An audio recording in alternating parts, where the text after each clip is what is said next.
da fuga de um chefe de cartel que andou de moto por um túnel, a presos que se vestiram de mulher ou se enviaram pelo correio para escapar. Vem comigo enquanto exploramos as maneiras mais doidas e criativas pelas quais as pessoas escaparam da prisão.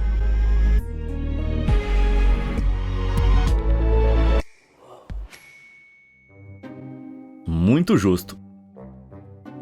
Os benefícios da yoga são infinitos. Flexibilidade, atenção plena, capacidade de escapar da prisão... Opa, como assim? Em 1990, um mestre do yoga sul-coreano chamado Choi Gap-bok foi preso após roubar cerca de $70 mil de lojas de ouro e postos de gasolina. Depois de ser pego, ele foi transportado para a prisão de Daegu em um ônibus da polícia. Mas quando o motorista ficou preso no trânsito, Choi soltou o cinto de segurança, usou sua força para abrir uma barra de ferro da janela e conseguiu passar o seu corpo pela abertura de 20 centímetros. Então ele fugiu por 2 dias, até que policiais disfarçados o avistaram e o pegaram de novo. Mas depois de cumprir a pena, Choi não abandonou a vida criminosa e 22 anos depois foi preso por outro roubo, encarcerado na delegacia de polícia de Dongbo. Sua cela era bem mais segura que o ônibus, mas 5 dias depois ele escapou de novo, cobrindo o corpo com óleo e se espremendo pela portinhola de comida. Com o corpo besuntado, ele passou pela abertura de 15 centímetros em menos de 1 minuto, e enquanto os guardas dormiam, conseguiu sair da delegacia e fugiu por 6 dias, até que foi pego de novo na cidade de Miryang e sentenciado a 7 anos de prisão. Mas esse cara não é o único criminoso a escapar. Em 2016, um ladrão russo chamado Rustam Shakrutinov foi preso na cidade de Izberbash, mas ele não ficou lá por muito tempo. Rustam também escapou pela abertura da cela, ao mesmo estilo de Choi.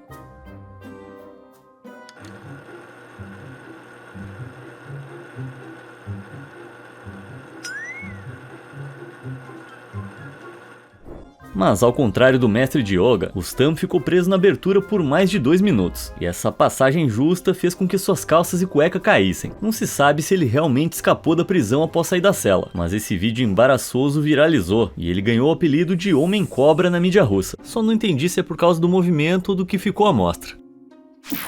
Fuga de Alcatraz. Por anos, Alcatraz foi considerada a prisão mais segura do mundo, devido à sua localização em uma ilha cercada pela gélida Baía de São Francisco. Mas essa crença foi abalada em uma manhã de junho de 1962, quando os guardas descobriram que o assaltante armado Frank Morris e os irmãos ladrões de banco John e Clarence Anglin haviam escapado de suas celas. O plano deles estava em andamento desde dezembro de 61 e originalmente envolvia outro prisioneiro, chamado Alan West. Os 4 homens passaram meses cavando pelos dutos de ventilação na parte de trás das celas, usando colheres de refeitório e uma furadeira improvisada, que eles fizeram com o motor de um aspirador de pó. A furadeira só era usada durante a hora da música diária de Alcatraz, e Morris tocava músicas para abafar o barulho da perfuração. Quando finalmente conseguiram romper os dutos, eles criaram grades falsas de ventilação com papelão para disfarçar os buracos, e descobriram que os seus túneis levavam a um corredor de serviço. Eles usaram esse espaço para construir uma jangada com 50 capas de chuva roubadas, seladas com vapor quente de um cano quebrado. E assim que concluíram a jangada, eles estavam prontos para escapar. Em 11 de junho, o grupo deixou cabeças de manequim de papel machê em suas camas, as quais eram feitas com papel higiênico e cabelo humano de verdade que roubaram da barbearia. Então eles se espremeram pelos túneis, exceto Alan, que tentou reforçar a parede desmoronada ao redor da sua abertura de ventilação com cimento e descobriu que o material endureceu, tornando o túnel estreito demais para entrar. Os outros 3 não hesitaram em deixá-lo para trás, já que conseguiram chegar ao corredor de serviço e subir pelos canos, e depois acessar o telhado por um posto de ventilação. De lá, eles se esgueiraram até a costa, inflaram a jangada bombeando ar através da sanfona de Frank e se lançaram na água. Então nunca mais foram vistos. Quando os bonecos foram descobertos na manhã seguinte, iniciou-se uma enorme caçada humana, e 9 dias depois a polícia encontrou partes da jangada em uma praia no continente. Mas inacreditavelmente os homens nunca foram encontrados. O FBI continuou a investigação até 1979, quando ficou determinado que os fugitivos provavelmente se afogaram na Baía de São Francisco, e então o caso foi encerrado. Só que isso nunca foi provado, e os US Marshals nunca encerraram o caso, acreditando que há uma chance de eles terem escapado. O mandado de prisão expedido pelos Marshals não expira até 2030, quando todos terão pelo menos 100 anos de idade. A partir daí não poderão mais ser acusados pela fuga. Portanto, se Morris ou os irmãos Anglin sobreviveram e viveram até uma idade muito avançada, eles ainda podem ter oportunidade de sair das sombras, e isso seria muito engraçado. Escalando para a liberdade.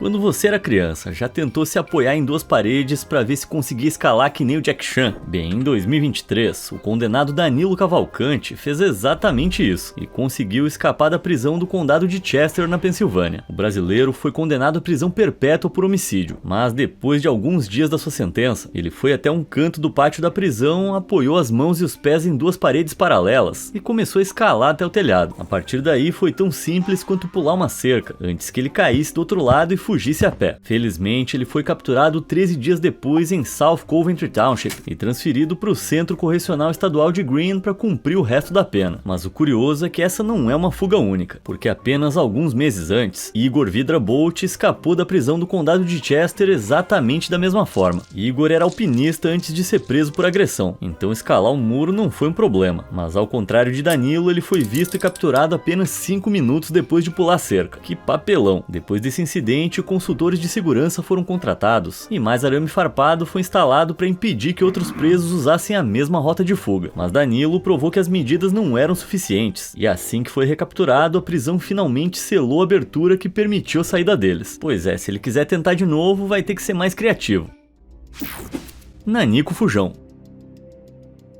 Com um apelido que pode ser traduzido como Nanico, pode ser surpreendente que El Chapo seja considerado um dos chefões do crime mais temidos do mundo. Mas desde que começou a comandar o cartel de Sinaloa no México, na década de 80, acredita-se que Joaquim Guzmán tenha faturado mais de 12 bilhões de dólares, cometendo quase todo tipo de crime que você pode imaginar. Isso atraiu muita atenção da polícia. E a primeira prisão de El Chapo ocorreu em 1993, depois que um arcebispo foi vítima de um tiroteio entre cartéis. Ele foi condenado a 20 anos na prisão de Puente Grande, a qual era considerada impossível de fugir. Só que em 2001 ele escapou subornando guardas para que abrissem sua cela e o levassem para a liberdade em um carrinho de lavanderia. 78 pessoas foram subornadas, o que custou a El Chapo cerca de 2,5 milhões de dólares. Mas então ele conseguiu a liberdade e continuou a comandar violentamente o cartel de Sinaloa, até ser preso de novo em 2014. Ele foi colocado em confinamento solitário com vigilância 24 horas, na penitenciária federal de Altiplano, com apenas 1 hora de exposição ao ar livre por dia. Era incrivelmente seguro, mas em 11 de julho de 2015, o cara parece simplesmente ter evaporado depois de ir pro banho.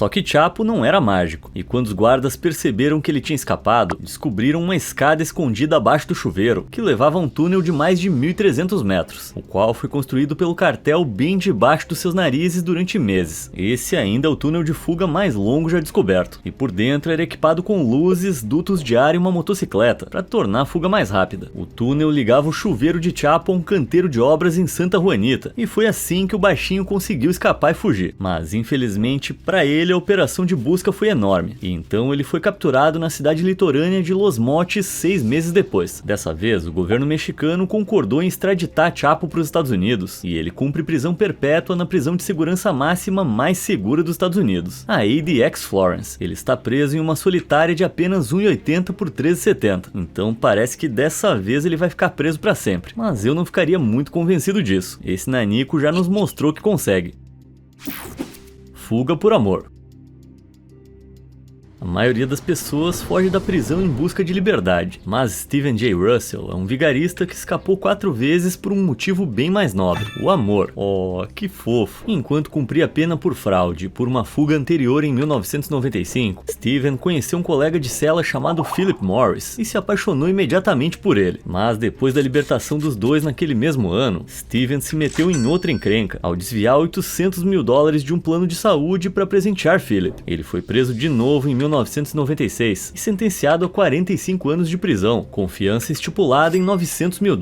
Mas o seu amor não tinha limites, e ele escapou ligando para o cartório do distrito e se passando pelo juiz, reduzindo sua fiança para apenas 45 mil. Isso permitiu que um cúmplice o libertasse sob fiança. Mas após 3 dias de liberdade, as autoridades perceberam o que ele tinha feito e o encontraram, antes de levá-lo à penitenciária de segurança máxima de Estelle, no Texas. Ele ficou lá por 5 meses, até que se entediou e decidiu escapar escapar de novo com um plano ainda mais criativo. Ele notou que os médicos da prisão usavam jalecos verdes que se pareciam com um macacão de prisioneiro. Então ele usou uma bacia com água e canetas marcadoras para atingir o seu macacão de verde. Depois, enquanto a recepcionista da prisão estava ocupada ao telefone, ele simplesmente saiu sem ser visto e foi se encontrar com Philip em Biloxi, no Mississippi. Mas infelizmente ele não manteve a discrição e foi preso de novo depois de se passar por um milionário para conseguir de maneira fraudulenta um empréstimo de $75 mil em um banco em Dallas. Mas nessa altura, a prisão era praticamente uma creche para ele. E em 1998 ele começou seu golpe mais longo até então, convencendo a prisão de que ele tinha AIDS. Ele emagreceu tomando laxantes e adulterou seus registros médicos nas máquinas de escrever da prisão. Isso convenceu as autoridades de que ele estava morrendo. Então o transferiram para um asilo de segurança mínima. Lá ele se passou pelo seu próprio médico ao telefone e falou à prisão que infelizmente Steven Russell tinha falecido. Eles acreditaram e de lá ele pôde sair pela porta rumo à liberdade. Mas em certo momento as autoridades falaram com o asilo e quando explicaram que Steven ainda estava vivo, a polícia soube exatamente onde encontrá-lo. Como era de se esperar, Steven havia voltado direto para Philip. Então ele foi prontamente encontrado e preso, antes de ser sentenciado a 144 anos de confinamento solitário por suas constantes tentativas de fugir. Tragicamente, ele só foi capturado porque simplesmente não conseguia ficar longe do amor da sua vida. Mas depois de passar 26 anos em confinamento solitário, ele ganhou liberdade condicional e em 2024 se reuniu permanentemente com Philip. Quer dizer, se ele não voltar a se meter em encrencas, mas por enquanto é um final feliz.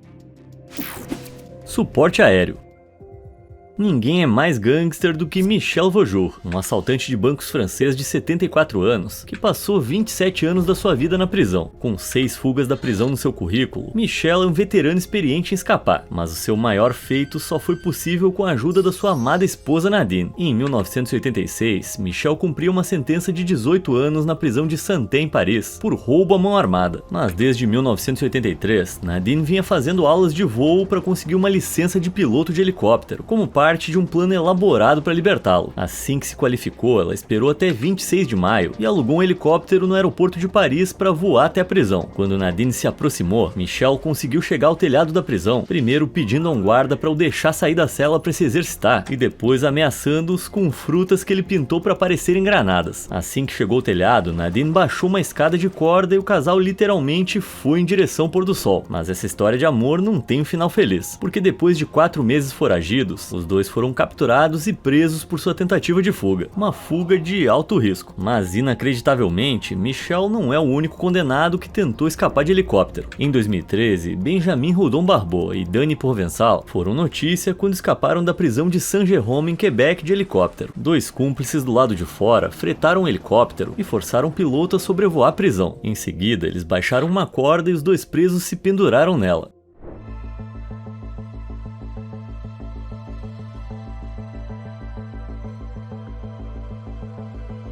Embora a fuga pareça impressionante, não foi assim a coisa mais discreta, e as autoridades facilmente seguiram o helicóptero e prenderam os fugitivos quando ele pousou. Então, nem Michel nem os presos canadenses tiveram sucesso, e os helicópteros, no fim das contas, não foram assim tão úteis.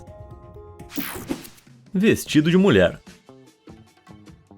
As mulheres fazem parecer fácil andar de salto, mas pode levar anos para aprender a desfilar com desenvoltura. E Ronaldo Silva descobriu isso da pior maneira possível quando seu andar trêmulo frustrou a sua fuga da prisão. Em 2012, ele aguardava julgamento por tráfico de substâncias ilícitas, quando, sem sucesso, tentou fugir da prisão. Ele foi recapturado e colocado de volta atrás das grades. Então ele decidiu mudar de tática, passando da força bruta para beleza. Ele combinou com a esposa para que o visitasse, e enquanto ela estava lá, encontraram um canto tranquilo para trocar de roupa secretamente. Ela saiu usando sua bermuda e em troca ele recebeu o vestido, sutiã, sapatos de salto alto e uma peruca. Ronaldo já havia se depilado e se maquiado antes da visita. Assim, depois que a esposa saiu, ele pôde sair da prisão sem problemas fingindo ser uma mulher. Ele conseguiu passar pelos portões, mas enquanto cambaleava no salto alto, um guarda notou e imediatamente suspeitou que ele fosse um fugitivo. Hold up, wait a minute, something ain't right. Então denunciaram Ronaldo e a polícia o prendeu em uma parada de ônibus próxima e o levou direto de volta à prisão. A fuga criativa foi um fracasso total, mas o que é mais engraçado é que ele teve que tirar outra foto de prisioneiro com disfarce, nos proporcionando essa incrível imagem de um criminoso descontente vestido de mulher. Mas e aí, você acha que ele ficou bonito ou não? Passando dos limites.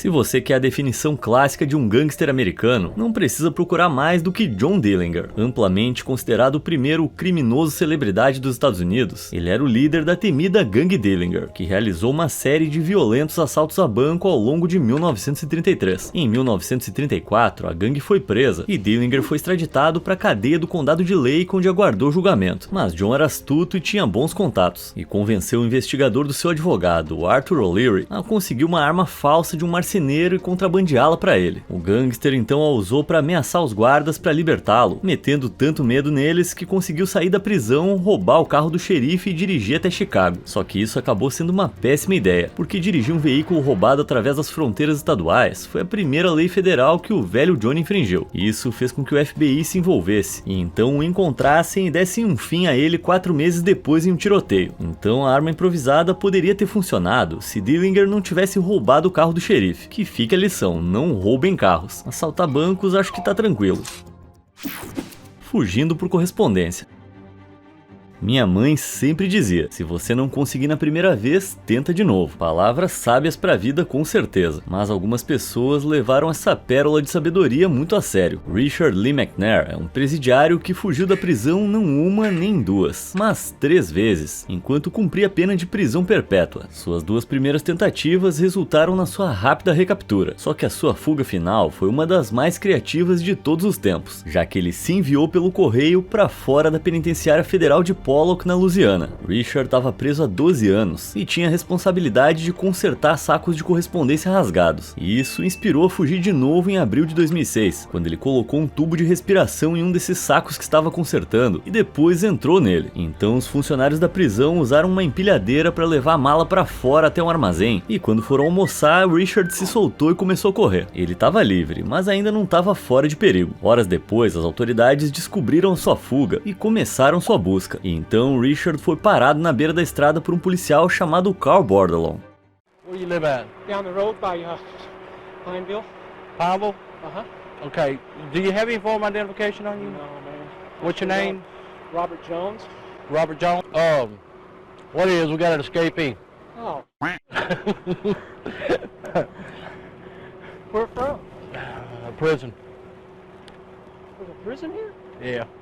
Eles conversaram por 10 minutos, e embora Richard tenha dado 2 nomes diferentes ao policial e não tenha conseguido fornecer um endereço, ele conseguiu convencê-lo de que era um civil que estava correndo. O policial o deixou ir e Richard fugiu das autoridades por 17 meses, entrando clandestinamente no Canadá e viajando em carros roubados. Ele pensou que tinha se safado, mas em outubro de 2007, um policial em New Brunswick consultou a placa de uma van que ele havia roubado, sem saber que ela abrigava um fugitivo procurado. Isso levou à prisão de Richard, expondo sua identidade e fazendo com que ele fosse mandado de volta à prisão nos Estados Unidos, onde está até hoje. Que talento desperdiçado. Um cara desses poderia facilmente estar no teatro. Escapando por décadas. Viver como um fugitivo envolve olhar constantemente por cima do ombro, sabendo que se alguém te reconhecer, você pode acabar atrás das grades de novo. Para o infame ladrão britânico Ronnie Biggs, essa não era uma opção. Então ele decidiu submeter uma cirurgia de reconstrução facial. Esse criminoso de longa data esteve envolvido no grande assalto ao trem pagador em 1963, no qual um trem da Royal Mail que transportava dinheiro de Glasgow a Londres foi roubado. A quadrilha de 15 membros assumiu o controle de um semáforo para parar e embarcar no trem, conseguindo fugir com 2,6 milhões de libras, o equivalente hoje a cerca de 66 milhões de dólares. Depois do roubo, a quadrilha se escondeu na fazenda Leatherslade, onde jogaram um banco imobiliário com o dinheiro roubado, mas a polícia encontrou o esconderijo depois e recuperou algumas das impressões digitais, e 12 dos ladrões, incluindo Biggs, foram presos e condenados. Biggs foi sentenciado a 30 anos de prisão em Wandsworth, mas como era de se esperar, não ficou satisfeito com a pena. Assim, em julho de 1965, ele conseguiu escapar, convencendo um cúmplice a jogar uma escada de corda por cima do muro da prisão e levá-lo embora em uma van. Mas Ronnie sabia que sair da prisão era só metade do desafio. O verdadeiro teste era não ser mais pego. Biggs fugiu de barco e foi para Paris, onde gastou o equivalente a mais de $1 milhão em cirurgias plásticas e documentos de identidade falsos. A cirurgia estética naquela época era muito mais básica, mas já tinha sido usada com sucesso para alterar a aparência das pessoas, e a de Ronnie ficou boa o suficiente para que ele e sua família conseguissem fugir fugir sem ser pegos para Melbourne, na Austrália. Depois de 3 anos, a Interpol o localizou, então ele deixou sua família e fugiu para o Brasil. 4 anos depois, as autoridades o encontraram de novo, mas descobriram que ele tinha uma nova namorada que estava grávida, e o Brasil tinha uma lei que não permitia a extradição dos pais de uma criança brasileira para outro país. Assim, apesar de ter sido pego em flagrante, Ronnie teve permissão para continuar vivendo no Brasil como um homem livre e acabou se tornando uma figura famosa, atraindo turistas que viajavam para conhecê-lo. Isso continuou até 2001, quando ele sofreu 3 AVCs e retornou voluntariamente ao Reino Unido para receber tratamento médico gratuito. A polícia finalmente prendeu Biggs então com 72 anos, mas só porque ele se entregou. E ao que parece, para escapar da polícia é só fazer algumas plásticas e ter um filho brasileiro. Ameaça tripla. Parece que assim que rotulam uma prisão como impossível de escapar, estão praticamente pedindo para que alguém fuja. E durante a Segunda Guerra Mundial, os militares alemães descobriram isso da pior forma possível. O Stalag Luft III era um campo de prisioneiros de guerra para militares da Força Aérea que tomava grandes medidas para frustrar tentativas de fuga. A maioria dos seus barracões foi construída sobre palafitas, para que os túneis ficassem mais visíveis, e microfones foram enterrados no solo para capturar o ruído de qualquer escavação. Mas sob a supervisão de um líder de esquadrão sul-africano chamado Roger Bushell, foram construídos 3 túneis, chamados de Tom, Dick e Harry. Mais de 600 homens ajudaram a cavar usando suas latas de comida vazias, e os túneis eram escondidos sob fogões, a 9 metros abaixo da superfície para evitar os microfones. Por dentro eles tinham apenas 20 centímetros quadrados, e eram reforçados com madeira retirada de estruturas de camas, tornando-os muito apertados. Obviamente, toda a terra escavada não podia ser trazida à superfície com paz, então os prisioneiros escondiam sacos nas calças, que abriam discretamente ao sair, depositando a terra bem debaixo do nariz dos guardas. Depois de cavarem por 1 ano, Dick foi abandonado e Tom foi descoberto pelos alemães e explodido, mas eles continuaram trabalhando em Harry, e o túnel ficou tão longo que os homens criaram bombas improvisadas com tacos de hóquei e mochilas, para conseguir preenchê-lo com ar respirável. Finalmente, na noite de 24 de março de 1944, o túnel de mais de 100 metros estava pronto, e 200 homens se prepararam para rastejar por baixo do fogão e escapar. Mas quando os primeiros homens rastejaram até a saída de Harry por volta das 22h30, descobriram que ela estava congelada. Quebrar o gelo levou 1h30, e assim que o primeiro homem saiu, perceberam que não tinham cavado o suficiente para alcançar a mata ao redor do campo, e para sair ainda era preciso pular a cerca. Ainda assim, os fugitivos começaram a se aglomerar e correr em direção à mata, até que à 1 da manhã o túnel desabou atrás deles. Os prisioneiros o consertaram às pressas e continuaram a fuga, mas às 4h55 um guarda noturno avistou um fugitivo na saída. Os guardas revistaram rapidamente os barracões e encontraram o túnel, e dos 200 homens que planejaram a fuga, apenas 76 escaparam. Pior ainda, em 2 semanas, 73 deles foram recapturados e apenas 3 homens saíram da Alemanha. Apesar desse fracasso, o sistema de remoção de terra e as bombas de ar improvisadas que eles criaram eram incríveis, e a tentativa logo ficou conhecida como a Grande Fuga. Inúmeros livros e filmes foram feitos sobre o plano, e hoje, sem dúvida, é uma das fugas de prisão mais icônicas de todos os tempos. Tão perto, tão longe. Em 2015, Richard Matt e David Sweat ganharam as manchetes ao fugirem da prisão e percorrerem o estado de Nova York. Os criminosos se conheceram enquanto cumpriam pena de prisão perpétua no presídio de Clinton e se deram bem imediatamente, começando então a planejar uma fuga. O primeiro passo foi seduzir a costureira da prisão, Joyce Mitchell, e convencê-la a contrabandear serras para que pudessem cortar as paredes das celas. Depois de meses serrando, invadiram uma área de serviço que lhes permitiu cortar um grande cano de vapor, o qual esperavam que levasse a rede de esgoto. Em 5 de junho de 2015, Richard e David deixaram manequins improvisados em suas camas para ganhar tempo, colocaram suprimentos em um case de violão e rastejaram pelo cano de vapor, até chegarem em um bueiro do lado de fora dos muros da prisão. Eles estavam livres, mas então as coisas começaram a dar errado. Eles tinham combinado que Joyce os buscaria em um carro de fuga, mas ela amarelou e nunca apareceu. Então os detentos tiveram que improvisar e escapar a pé, enquanto uma enorme caçada humana era iniciada. Eles conseguiram evitar a captura por 3 semanas e viajaram cerca de 65 quilômetros em direção à fronteira com o Canadá. Mas após uma tentativa fracassada de roubar um carro violentamente, Richard foi cancelado pela polícia. 3 dias depois, David foi descoberto e capturado em um campo perto de Constable, em Nova York, a apenas alguns quilômetros da fronteira. Ele foi levado para o Centro Correcional de Five Points para continuar cumprindo sua sentença de prisão perpétua, além de acusações adicionais de fuga em primeiro grau. E eu tenho certeza de que aqueles últimos quilômetros até a fronteira com o Canadá vão assombrá-lo pro resto da vida. Faltava tão pouco. Sou só eu ou mais alguém aí ficou a fim de cavar um túnel? Qual dessas fugas insanas da prisão você achou mais interessante? Me conta aí nos comentários e eu te vejo no próximo. Obrigado por assistir.